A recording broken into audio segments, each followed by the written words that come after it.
Today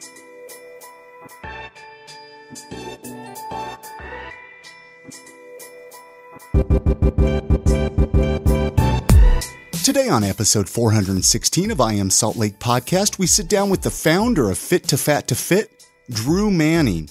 This is an awesome conversation that we talk with Drew about what inspired him to start Fit2Fat2Fit, what got him interested in lifting weights, how he got introduced to the ketogenic diet, and tips that we can personally implement so we can all live a healthier lifestyle in 2020. And if this is your first time listening to this podcast, you might be wondering what it's all about.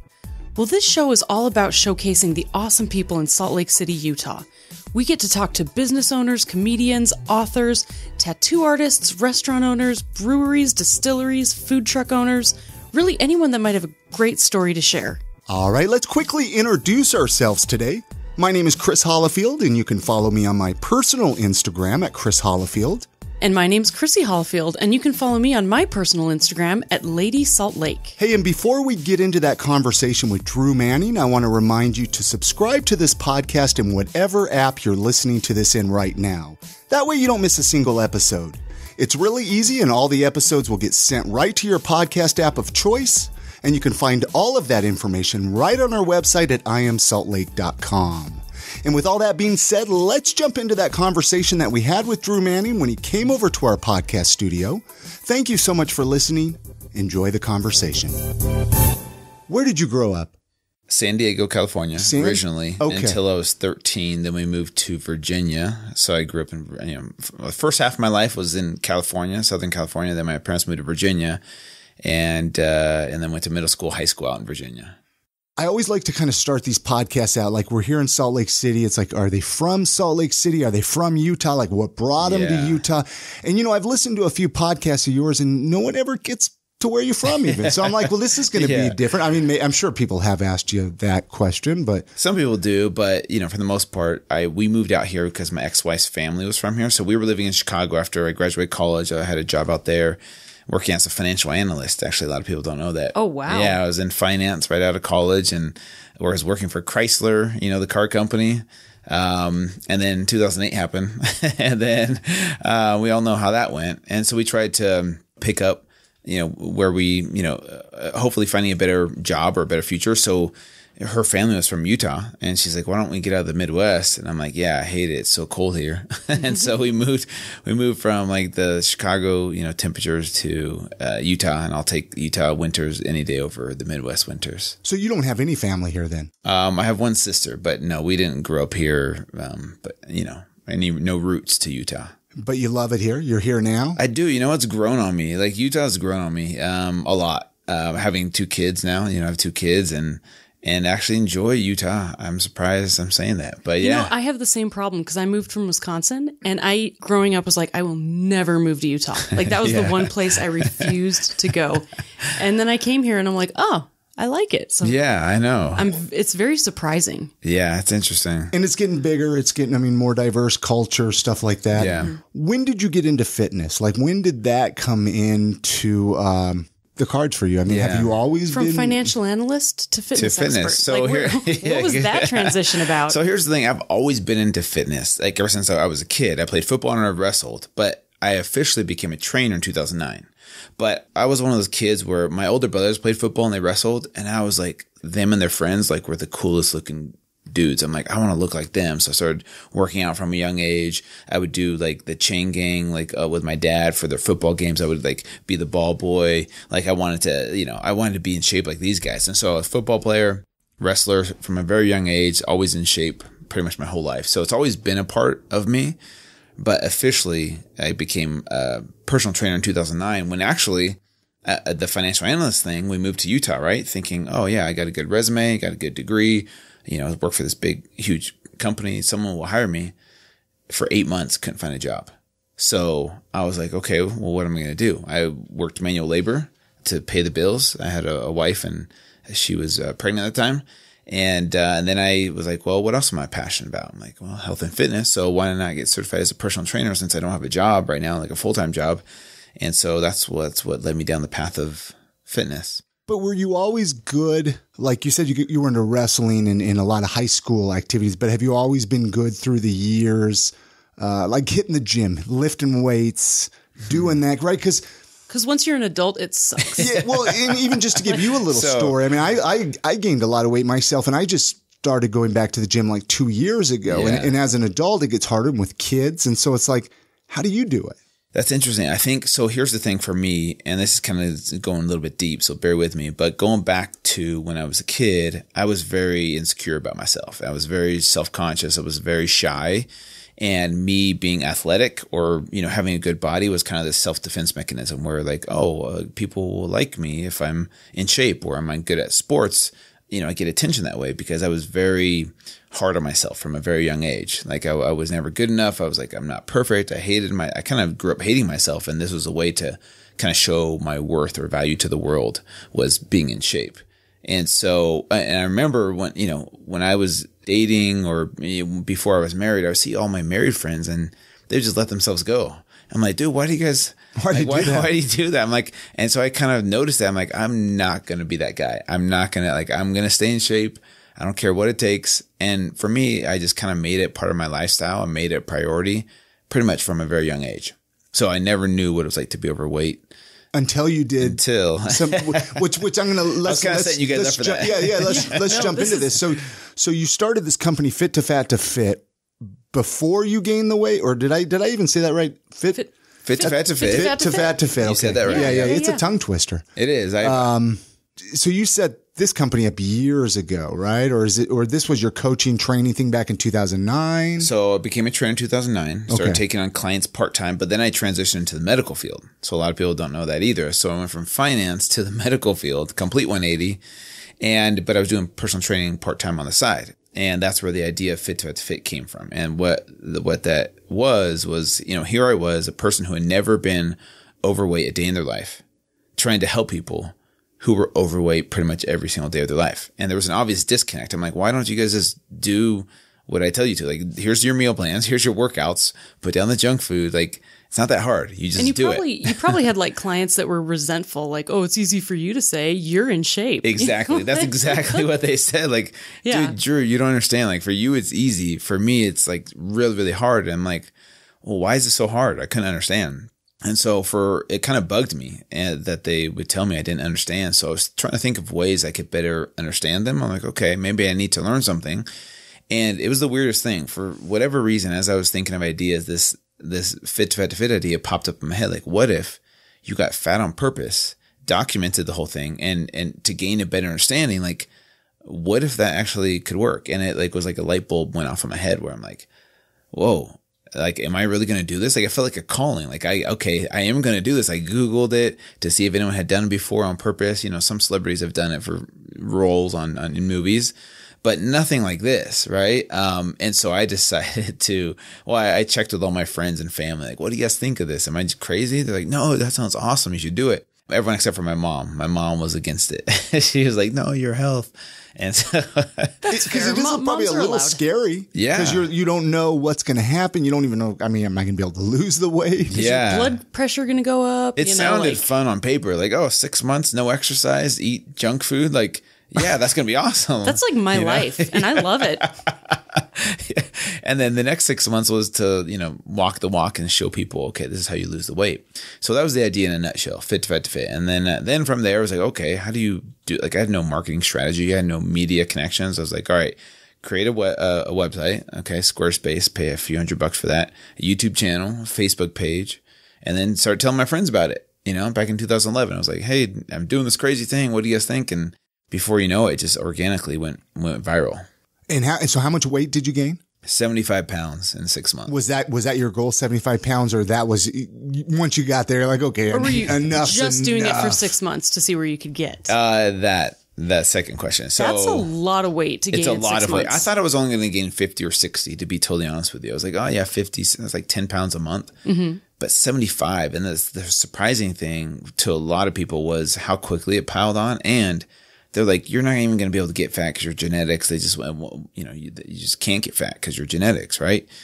And I think people were blown away at how big I got. How easy it happened. It was pretty impressive. I want to know. What was the hardest thing for you, man? Like, because you weren't used to being that big. Yeah. Like, what were some obstacles that you were like, wow, I feel kind of bad for people that are.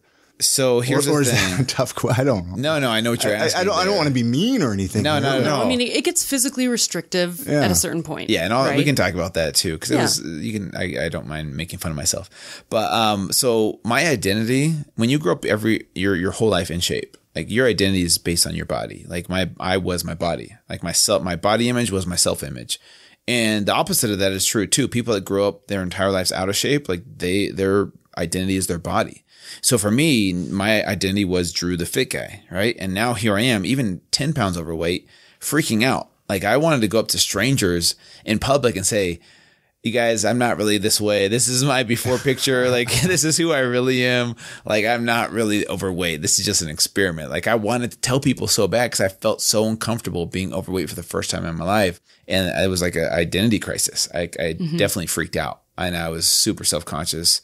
Very low self-esteem at that point because I'm like, well, who am I without muscles and a six-pack? Did you notice a change in the way that people reacted to you? Yeah, that's a good question. So here's the thing. This is my opinion on that whole thing. No one was rude to me or said anything mean to me. There was moments where like I was in the grocery store and I felt like I was getting some stares. I had a shopping cart sometimes full of like soda and cookies and crackers and Cheetos that'll and like, yeah. And like I remember one time there was these three like, hot ladies behind me like checking out and I was like feeling really self-conscious because they were watching the food that I was putting out and they like saw my stomach and I felt the judgment. I felt like, I don't know if they were or not, but I just felt it. Right. But getting back to my point, no one was ever rude or mean to me. But here's my thought on that is I think society in general is more accepting of men being overweight than women. I think men are judged less harshly than women are when it comes to their body image. And I think like a husky guy, like, oh yeah, that's normal.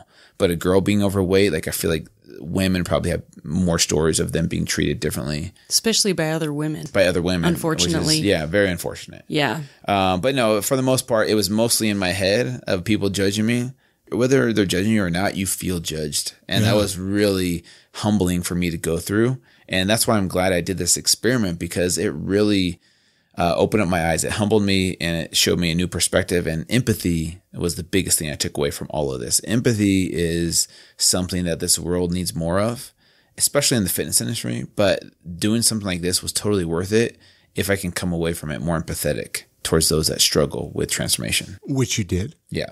And this whole journey is still on the internet, right? People can go. It's on the Fit2Fat2Fit website. Yeah, you just go to YouTube. Just Google Fit2Fat2Fit and you'll see like all these old videos of me like trying to eat like a dozen donuts, or like I had a hot dog or a corn dog challenge. I had like a chicken McNugget challenge. I did. Have you been to Lucky 13? Of course, in Utah? Yeah. They have this amazing challenge. I think you win $1,000. The Big Benny. The Big Benny. Yeah. Big Benny or the Big Bear or something. It's like the most impossible one I've ever tried, but I didn't even come close. Like even at my heaviest, I was like, man, this is the hardest one I've ever done. Because they have like the huge like 12 patty burger or something, and then they have a huge habanero like ghost pepper like grilled cheese sandwich burger that you have to eat, and then fries. And now you just eat it all up, right? Now that you're on keto, just all that meat, right? Yeah, I take the bread off and just take the bread off, scratch the fries. No, I'm curious, like how difficult was it for you to start eating that type of food and gaining weight and pushing yourself to keep eating it? Was there a point where you're like, I can't do this anymore. I want a carrot. I want an apple.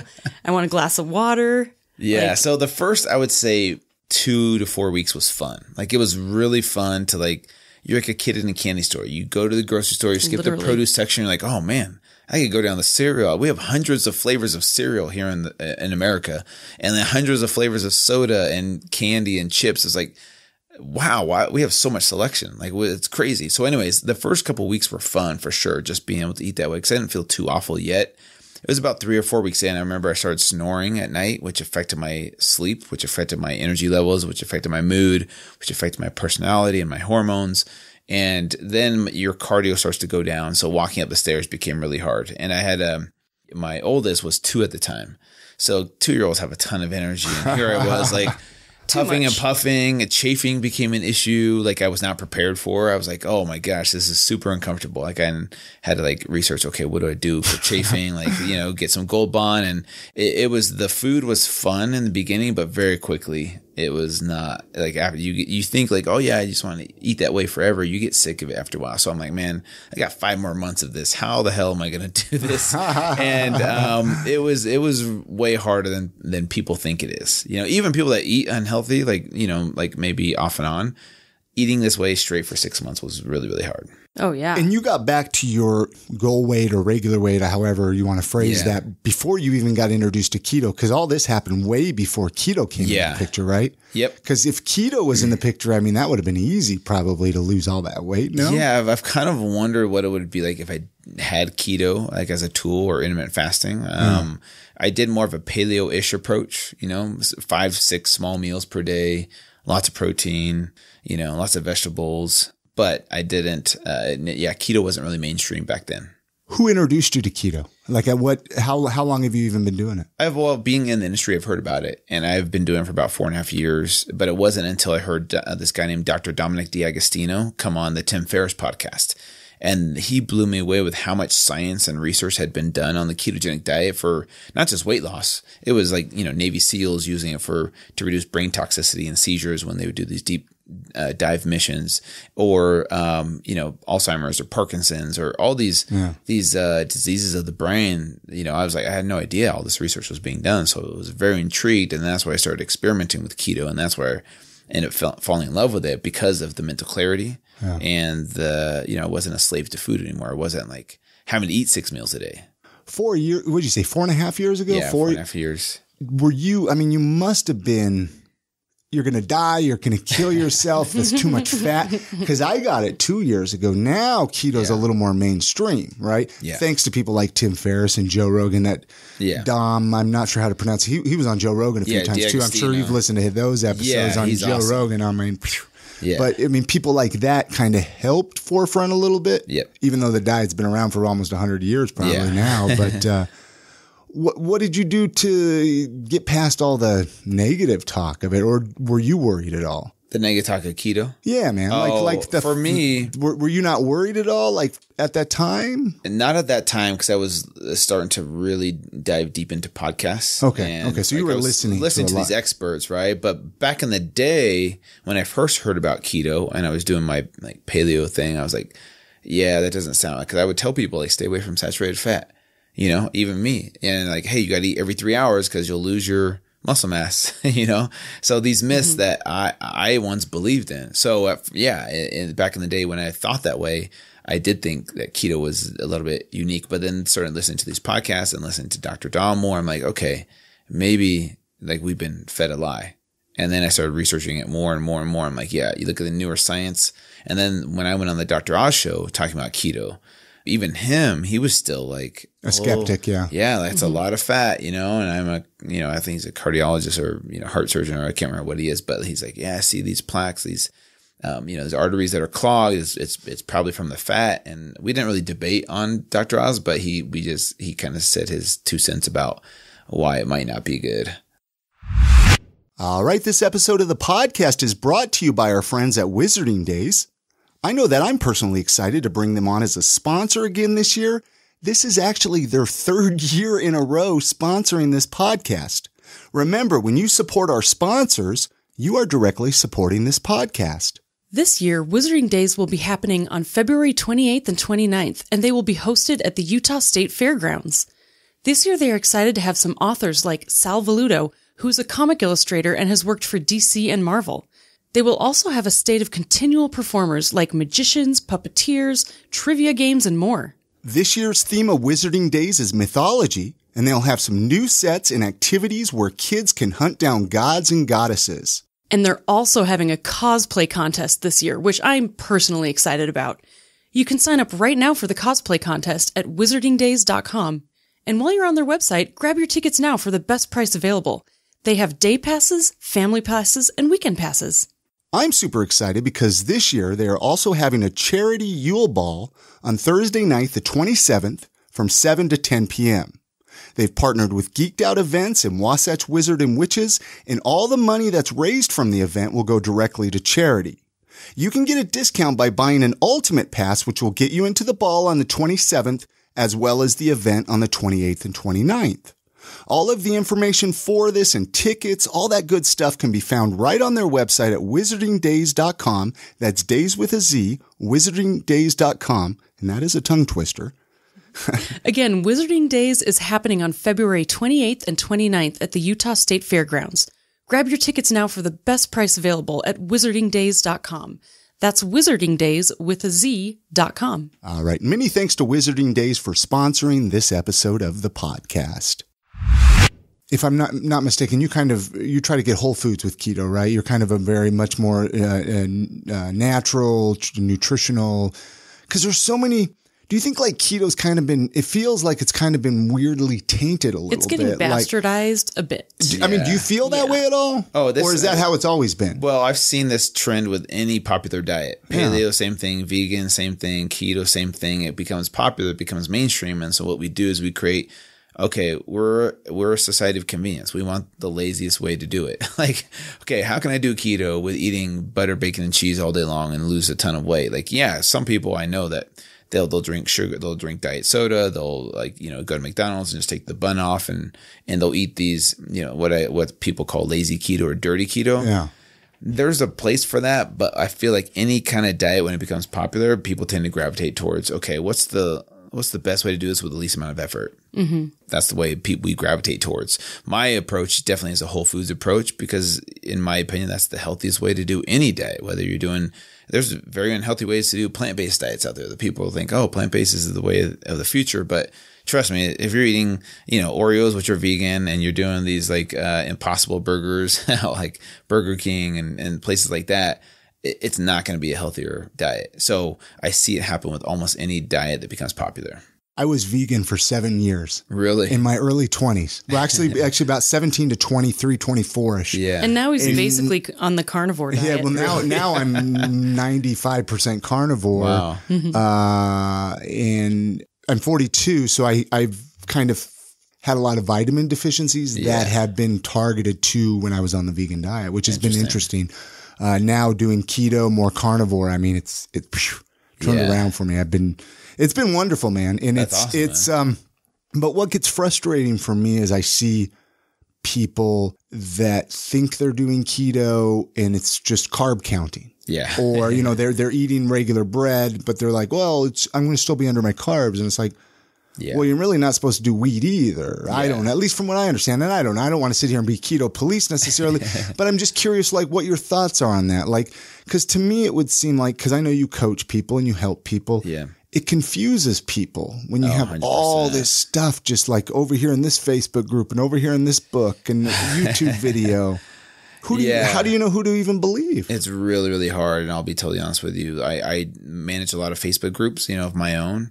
And it's the same questions over and over again. And the problem is people want rules. People want, is this yes or no? Can I have this yes or no?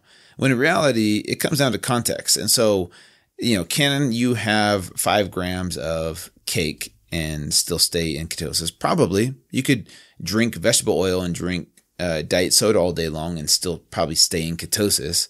But is that the healthiest way to do it? Yeah. Probably not. I'm going to say 100% sure. It seems like a lot of people don't think about the minerals and vitamins that they need while they're doing it. And that kind of is detrimental to your overall health still. Yeah. And so that's what I'm saying is like there's all these other ways to do it. And what I say is like, look, find what works best for you. So do some self-experimentation. Maybe it is lazy keto at first. Maybe that's the way you heard about it and you start doing it. Your friend lost like 100 pounds eating butter, bacon, and cheese all day long and drinking diet soda. Like, okay, maybe that works for you for a season or two. And then from there you realize, okay, well, I don't feel healthier. Maybe I've lost some weight, but I don't look healthier.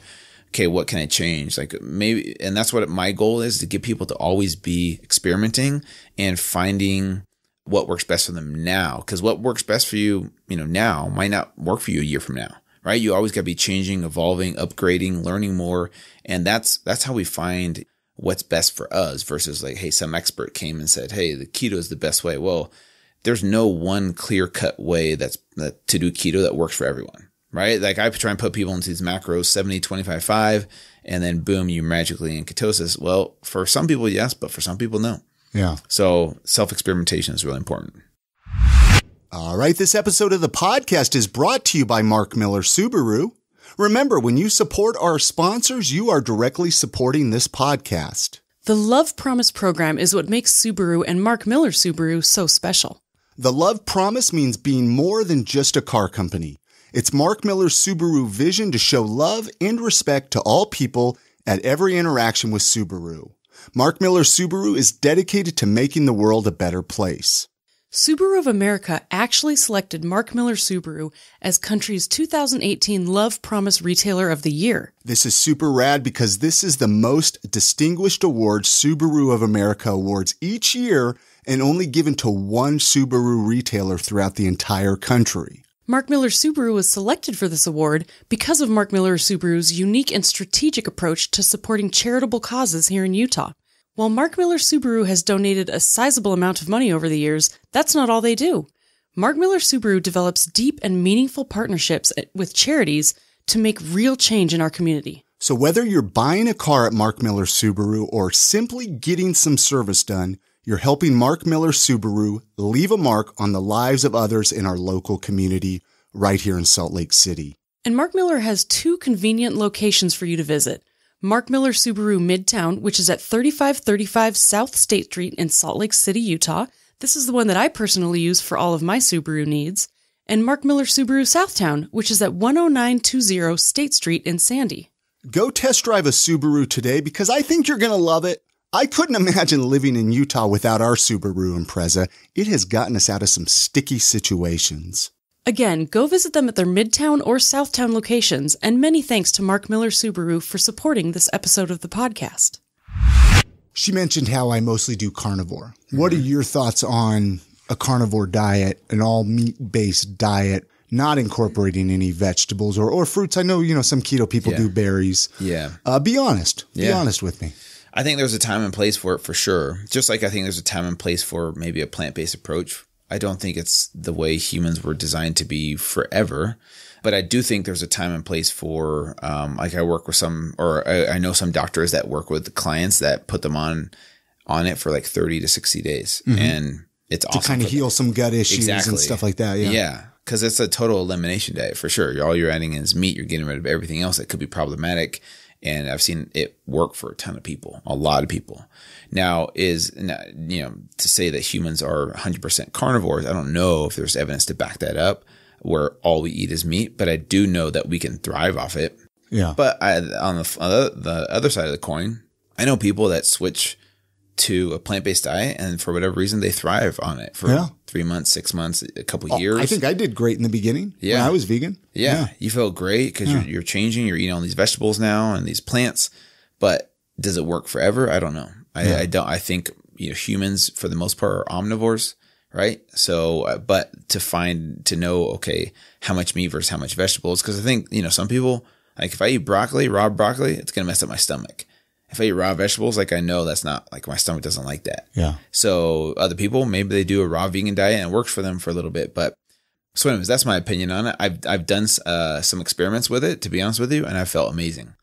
The hard part is just to like it gets old. Meat. Yeah, it gets I'm old. like, dude, it gets old. Get some avocado or something. Sometimes you need like something less salty. Well, and the biggest problem I ran into about a year into doing keto, I realized I'm allergic to eggs. Oh, really? So, and I was eating a lot of eggs, and eggs aren't everything with keto, so I've had to eliminate that. So what do you do when you eliminate that? That's in like everything, even down to that delicious keto ice cream, Rebel ice cream. I mean, you had to that taken away. But you wrote a book, Complete Keto. Yes. That's the only book you've written, right? If I'm not mistaken. My second book. Fit2Fat2Fit was my first one. Okay.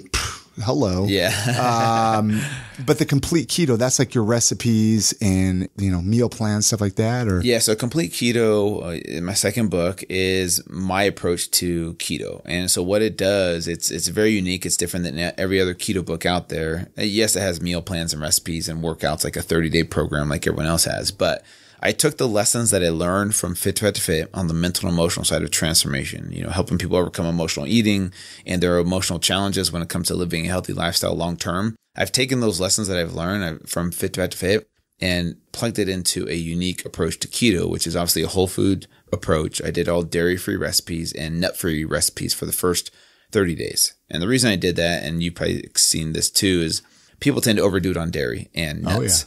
Oh, yeah. They're like, oh, I'm keto, but they're eating 5 handfuls of cashews and, 3 cheese sticks during the day. And they're like, why am I not losing weight? So I eliminated dairy and nuts for the first 30 days, and it's a whole foods approach. But more importantly, it's helping people overcome their mental and emotional challenges. Because I don't care what meal plan you put people on, what diet you put them on. That's not what people struggle with. People don't struggle with the lack of knowledge of, okay, exercising and eating less. Like, we know that it's their emotional challenges that they haven't yet overcome that keep them from living a healthy lifestyle long term. And so for me, if I could help people overcome their emotional challenges, then if they do keto or paleo or whatever, it's going to be a lifestyle change for them versus just another diet that they do. And that's the biggest piece that's missing in the fitness industry, is helping people with overcoming those mental and emotional challenges. And this book can be purchased anywhere. I mean, it's Amazon, Barnes and Noble, like Kindle. Yeah. It's on Audible. But yeah, so it's got the 30-day program in there, but it's helping people with the mental, the emotional, the spiritual side of transformation. So it's not just a physical transformation book; it's a complete transformation book, and that's kind of the unique twist of that book that makes it different than every other keto book out there.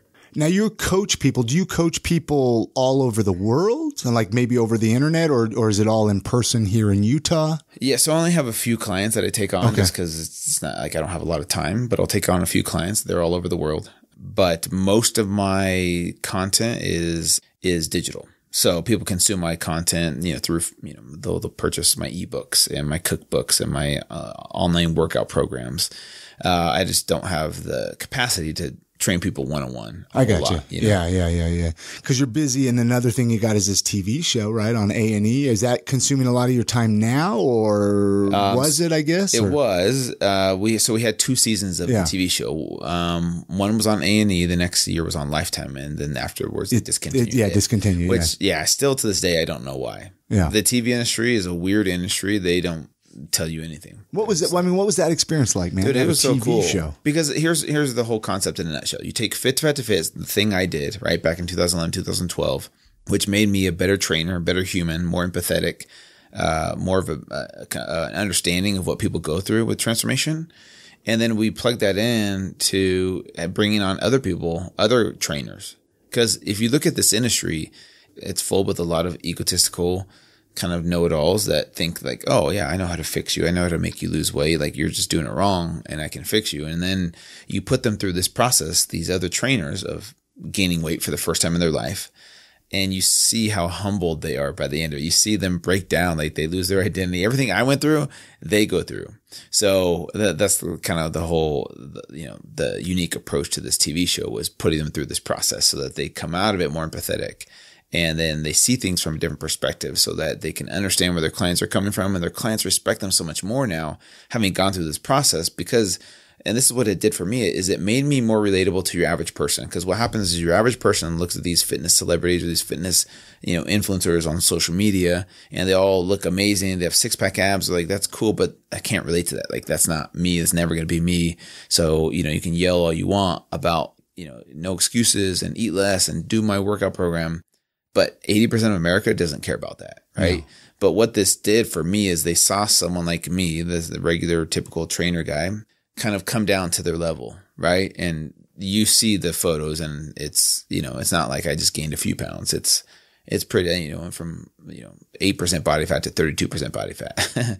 So, anyways, it made me more relatable, and I think people could relate to me better, and vice versa, so that they're more willing to listen to what you have to say. And this is a quote that I live by, and it's, no one cares how much you know until they know how much you care. And that's something I live by now, having done this. Like, you could have all the knowledge in the world. You could be the smartest trainer with all the science degrees and everything. But if you can't relate to your clients, your followers, if they don't feel like you actually care about them, they're not going to be willing to listen to what you have to say. So it's that relatability factor that's missing, I'm trying to bring to the table. On Facebook, I mentioned that we'd be sitting down with you, and a mutual friend of ours, actually, Robbie, he had a question. Robbie, yeah. he has a good one. I mean, this is a good. First of all, thanks to Robbie for setting this interview up. Yeah. But he says that Drew is a great listener. I watched him signing books once. He was so genuine with everyone he talked with. You can tell he has a true understanding and compassion for others. So he wants me to ask. He says, ask him if his Fit2Fat2Fit journey taught him to be a better listener, or if you've always been a good listener, and then also maybe a few tips on how to listen better to those of us that talk too much. I wasn't listening. What did you say? Robbie, he's so funny, man. That's a good question. Where did my listening come from? I feel like it improved. I've always been a good listener. I will say that, and I don't know where that came from or how. But I feel like it's improved since doing Fit2Fat2Fit. So this is the problem that I've seen is as an authoritative figure, whether you're a fitness influencer, whether you're a doctor, whether you're a coach, a leader, whatever it is, most people listen to respond. So when someone's talking, they're already thinking what the response is versus listening to understand.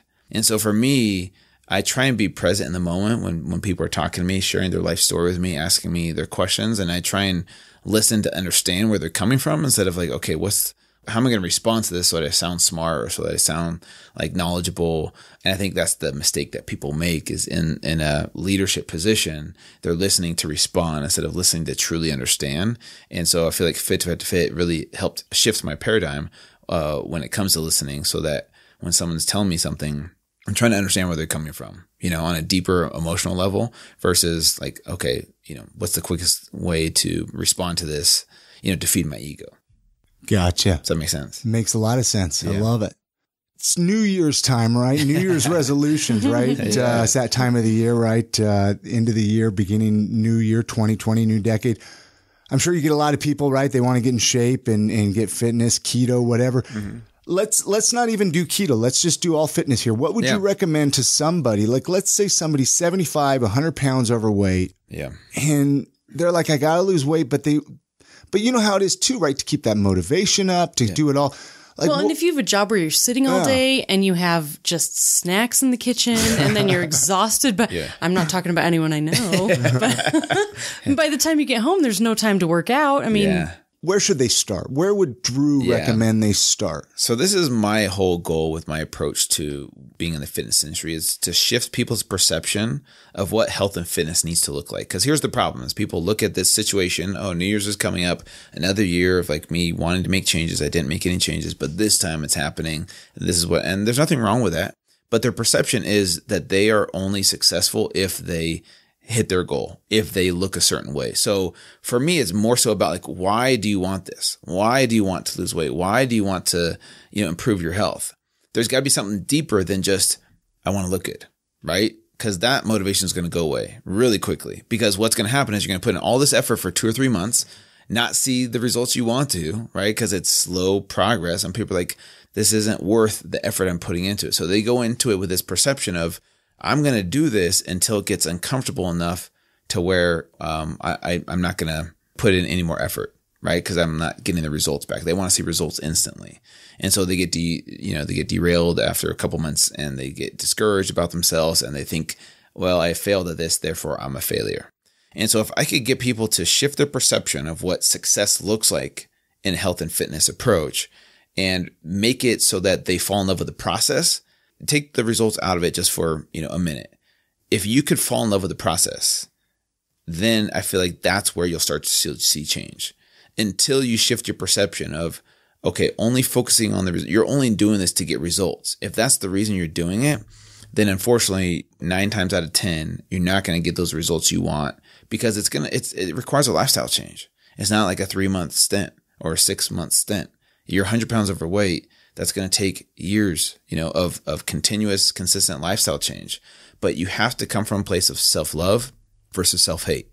So if you're trying to hate yourself to skinny and you're trying to beat yourself up and say, okay, well, if I look this way, if I get skinny, then other people will like me. Then I'll like myself. Then life passes you by before, you finally love yourself, right? Learn to love yourself now where you're at, as imperfect as you are, as much as you maybe dislike certain things about your body. try to find a way to love yourself now while you continue to work on a better version of yourself, and don't make it about the results. Because if you make it about the results only, you're going to give up when it gets hard. So to quote Miley Cyrus, as much as I don't want to, it is all about the climb. It's about just climbing and not knowing what the destination is, not knowing what the results are going to be, but just climbing and falling in love with the climbing process and just keep moving forward, right? You are worth it. Everyone's listening out there. It's 70 pounds overweight, 50 pounds overweight. Like, you're worth it to keep fighting. And I think that's what people struggle with, is the self-worth. And that's why physical transformation is tied to emotional trauma or challenges that we've had since childhood. And that's why it's not as simple as just eating less and working out. Like, I wish it were that simple. Like, hey, take this pill, the weight will just magically melt off. A lot of people's weight gain is tied to some type of trauma or challenge that they haven't overcome yet, and it manifests itself in a physical form. For some people, it's alcohol. For some people, it's drugs. For some people, it's food. Whatever it is, we all have these vices to cover up and defend ourselves from some type of emotional challenge that we haven't let go of yet. Yeah, like food can be a huge coping mechanism, especially ice cream. Stress. I love ice cream. Yeah, it's a distraction. You're distracting yourself from, to make yourself feel good temporarily. I said, we do that with food or alcohol. The thing with food, though, is food is legal. It's not an illegal drug. It's in our face every single day, and we need it to survive. And other people get to eat it, and they're not like obese, right? Not everyone's obese that eats ice cream, or they don't become a food addict. So it's really, really hard, and these foods are super hyper palatable. These companies spend millions and millions of dollars to make this food as addictive as possible. And guess what? It's cheaper than real food. Yeah, it is. Do you ever just go pig out, man? Do you ever just stop by eat a whole pizza? Isn't that what we're doing after this? Yeah, no. I mean, Domino's is on the radar. Cheat days. And do you do cheat days? I don't do cheat days anymore. I did back in the day. Now that I'm older, I'm 38, almost 39. I have 2 kids. I enjoy being healthy, but I do enjoy, don't get me wrong, pizza's probably my go-to thing. Like, I love pizza. So if I'm traveling, if I'm overseas, like if I don't have a cheat day, but more, I'll have cheat meals. I could dig it. Yeah, cheat meals, especially if it's worth it. Like, if it's like, I'm here in town, I'm going to like Arby's. Like, I'm not going to waste my cheat meal on something that's like, I could go there anytime. Like, but if I'm in Italy and I'm like, I'm eating this pasta, like, I don't care. Even if it lays you out for a week, it's worth it. Exactly. Like, I'm not going to be here very often. So for me, I try and pick and choose which one. Like, for example, Christmas is coming up. I'm going to have some almond rokas, almond jam. And I try not to eat a whole thing, but a whole container. But I do have things that I feel like are worth it to me. You're a person. You're a human, right? Human. Yeah. He's real. He's real person. Too short guys. to just eat vegetables all day. Let's switch gears to Salt Lake City. We have a few standard Salt Lake City questions that we ask on the podcast, being a Salt Lake City podcast. Okay. We all have family and friends that come to town that aren't from Utah, right? We all have a few places we take them, whether it's the mountains or downtown or a building. Where does Drew take family and friends? Or I don't know. Any recommendations? Yeah, I think it depends on if they're Mormon or not. So my family's Mormon, but my friends that aren't Mormon, I'll probably take them to some bars. What's the piano one? The Tabernacle. Keys on Main? No. Keys on Main. Keys on Main. Both of them. Yeah, Keys on Main. I'll take my friends that aren't Mormon, right, to something like that because it's fun, it's entertaining. But, most people come to Utah to experience the outdoors. So hikes, Park City is really beautiful. So mostly hikes, to be honest with you, and then a few places downtown. Where else? And that's fine. Yeah. I mean, Temple Square, if they've never been there. Yeah, that's definitely something you got to I mean, even if you're not Mormon, man, you got to go check it. It's a staple. It's cool architecture. Yeah, especially if you've never seen it. It's like, okay, I'll go there. And for me, I'm only 10 minutes from downtown, so it's not too far of a drive. What about favorite local eating spots? You mentioned, like when Lucky 13. Lucky 13. There you go. I'm on board with that. Yeah, that's what? I actually went there for the first time about a month ago. No kidding. Not do the challenge, but just kind of like, I feel like a good burger. Like Lucky 13 has good burgers. Did the challenge. And I had a keto burger, which was basically just, I think it was like 4 patties with cheese, a side salad. But it was delicious. I love Copper Onion. That's probably like my kind of not fancy, but a little bit more upscale, but really good quality, unique food. Where's another one that I like to go? I'm drawing a blank now that I'm on the spot. Fine. That's fine. You know, but yeah, Copper Onion is a good one. You know, it was a silly question we started, like when we started this podcast, but so many people that listen, they make notes, right? They're like, I got to go eat there now. I got to go check that place out. So would you change anything about Salt Lake City if you could? Like, is there anything that you're just like, man, if I could change that, I'd love it. I wish there was more parking. I got a parking ticket the other day that was super, actually at the Copper Onion. I didn't see it was parked in a non-parking zone. I got a ticket. But, you know what? I think compared to all the other big cities I've lived in, Salt Lake is actually like one of the cleanest. I don't think there's a whole lot I would change other than, you know, the parking situation sometimes, which can suck. I can dig it, man. Yeah. It's been great to have you on the podcast, Drew. Thank you so much. I mean, the three of us just sitting down here chatting, getting to know you. I like to open it up a little bit. Like, is there anything that you were hoping we would talk about or that we didn't talk about? I mean, you got your books. I mean, what's your website that people can connect with you on? Yeah, it's really simple. It's Fit2Fat2Fit. Okay. And that's my website. It's my podcast. It's my first book. It's all my social media handles. So Facebook, Twitter, Instagram, TikTok, even on TikTok. But then my second book is Complete Keto. So, and those all on the website. All on the website. If, you know, obviously if you listen to this podcast and you want to learn more about, you know, I do open up about my personal story on my podcast, but I also talk about keto, fitness, mindset, all that stuff. Go listen to Drew's podcast. It's good. But thank you guys so much for having me on, and really appreciate it. It was really good getting to know you guys. Yeah, thanks for coming on. Yeah. Chrissy has a final question that she asks. I know you've already thrown your favorite quote out. That's kind of her question. Okay. Well, go ahead, Chrissy. People usually beat me to the punch. Yeah. But if you could leave our listeners with one piece of life advice or a motto that you live by, what would it be? It kind of ties into what I was saying at the end there about operating at a place of self-love versus self-hate. And this is something I learned by hitting rock bottom myself, going through a divorce, which was really, really hard for me personally, because my perception of divorce was failure. Like if I fail at marriage, then I'm a failure for life. And learning to let go of that. And I mentioned in the beginning of the podcast how I grew up kind of hard on myself, hating myself. So operating out of a place of self-hate leads to self-sabotage. So when you look at yourself as a failure, you tend to do failure-like things, especially when you don't feel like you're worthy, you're good enough. So once I hit rock bottom, first of all, I went through years of therapy and life coaches and reading books, like especially by Brene Brown. Definitely highly recommend her books. Embracing vulnerability as a strength, owning my story, and then operating at a place of self-love. Even as a guy, like I know that self-love isn't like this manly thing to talk about, or vulnerability. You know, I used to think it was a weakness, but I've definitely embraced it as a strength. I even have a tattoo right here to remind me vulnerability is strength. So I really do believe that vulnerability is a strength. There's power in owning your story. And if you can learn how to love yourself now, instead of saying one day, once I have this life, or once I have this much money, or this kind of job, or this kind of body, then I feel like you will live a truly fulfilled life. Whether you have riches or fame or the hot body or not, you will live a truly fulfilled life. And so that's what I would leave with people. It's kind of a long quote, but no, that's amazing. It's amazing. Well, I love it. Thank you so much. Many thanks again to Drew Manning for joining us on this episode of the podcast. All the links that we mentioned in this conversation can be found with this episode's show notes on our website, which can be found at iamsaltlake.com/416. That's for episode 416. Hey, before we wrap up this episode today, I want to talk a little bit about medical cannabis. A lot of people don't realize that medical cannabis is legal right now in the state of Utah if you have a letter of recommendation from your doctor.